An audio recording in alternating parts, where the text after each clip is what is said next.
Hi, so we've just entered a new year, and like me and so many other people, I'm sure that you want to get started off on the right foot this year.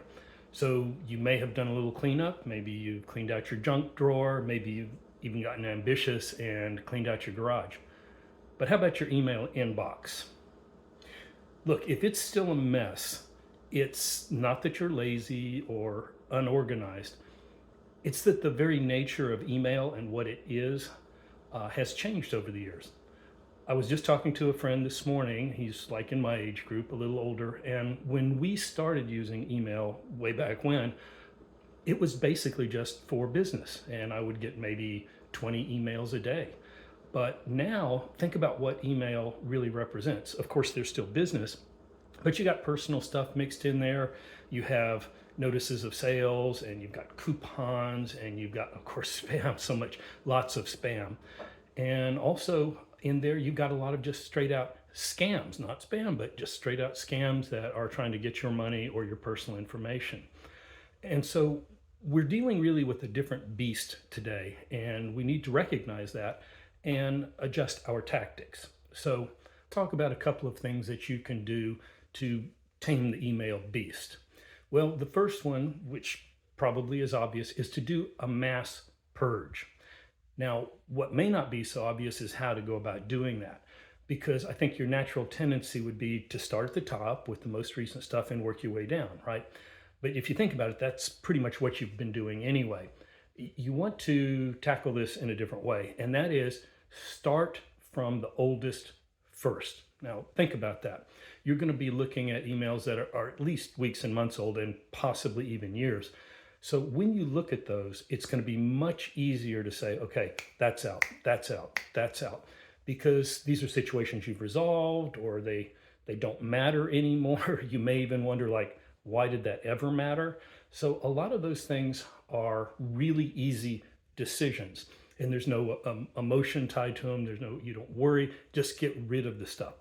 Now, one of the benefits you get, of course, is just getting rid of the emails, but also a side benefit of that is the feeling that it gives you. You get kind of motivated, you feel good, you feel lighter, and that can help keep you going on the process. But what if it's not that easy to delete a whole page of emails?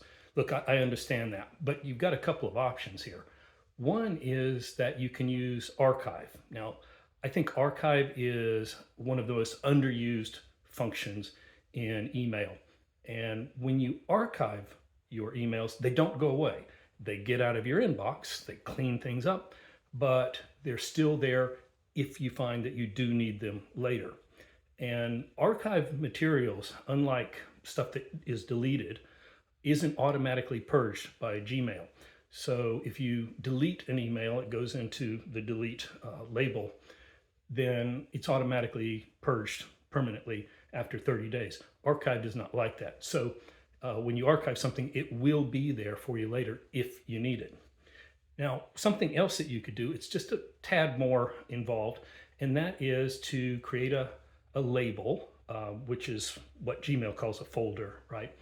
For some emails that are similar in nature, okay? Let's say that you are looking to start a new exercise routine, as so many of us are, all right? So you create a label over there on the left in Gmail that says exercise program. So you've signed up maybe for some email newsletters and so on about exercise.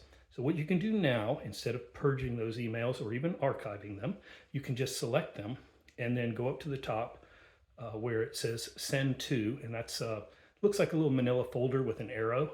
And then you just send all of these emails over into that label, into that folder. So they're still there. They're grouped together easily, so you can go back and read them all together later on. So that may be a good option for you. So these are some tactics that you can use to clean out your inbox. But here's the thing, if you don't do anything else, what's going to happen? Well, your inbox is going to get full again. So purging is great, purging is good, but you're going to need to do it periodically, probably to keep things cleaned out. Another way, though, that you can help keep things cleared out is simply to use unsubscribe. All of us, at some time or another, we have signed up for a newsletter or some kind of freebie or access to this training or whatnot. And when we do that, we have probably subscribed ourselves automatically to an email list. So that's okay. What if these people just email you with a newsletter once a month? That's fine. But what if they're emailing you every week, or some of them every day? Well, that starts, of course, to clog up your email inbox, and you want to get rid of that. So the next time that you get one of these emails, take a close look at it, because by law, they're required to have a link to unsubscribe. Now that unsubscribe link it's usually at the very top or at the very bottom. And when you click on it, often that's all you need to do. You'll get a little message showing that you've unsubscribed. At worst, it'll take you over to the website on which you subscribe to begin with, and you'll have to confirm over there. Possibly select, well, I want this email, but not this, right? So do this first. Next time you get an email that you really don't want, something you subscribe to, you're no longer interested anymore, before you delete, do the unsubscribe. And that will really help to reduce the volume of messages that you get. I mean, really, if you have a few of those, if you're subscribed to a few newsletters or email lists and they're emailing you every day, unsubscribe from a few and you'll be surprised at how much difference it'll make in the volume of email that first hits your system. Now, again, because we all from time to time will sign up for this freebie or that freebie, or to get some more information or access to this training or what have you, you are going to need to go back periodically and unsubscribe from more lists and perhaps do another purge. But if you do these things in tandem, the unsubscribing and the purging, you're going to find that you'll greatly reduce the volume of messages that are hanging around in your inbox. So think about this. Your inbox is meant to be a workspace for current stuff. It is not meant to be a filing cabinet or a junk closet, right? So you need to try and keep it cleaned out. And when you do that, you're going to find that you're more efficient. You don't have to search for things. It's right there. All around, you're going to feel so much better. Now let's talk about a couple of other things that you can do to help reduce the volume of email coming into your inbox. We're going to talk about blocking and spam. So first, I used to feel bad about using these functions, and I don't know why that was, but I use them freely now. So how do I use them? Well, first, I use block when I'm receiving what I consider to be a legitimate email from a legitimate business. They're trying to sell me something probably, but they're legitimate, okay? I'm not interested though, so I'll use block. And that means I'll get no more emails from them, but I'm not reporting them either, right? Now, on the other hand, if you press spam for one of these emails, it's obviously scam, it's a bit different. So you won't receive any more emails from them, you block them, but you're also reporting that sender, and you're reporting them to the autoresponder system that they're using, whether it's MailChimp or Aweber or what have you.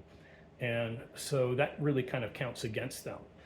So I don't feel bad at all about doing that if I'm receiving an email that's obviously malicious in nature, right? And you shouldn't either. So I hope that these tips have helped you a little bit, and look for more in the future. All right, until then, happy computing.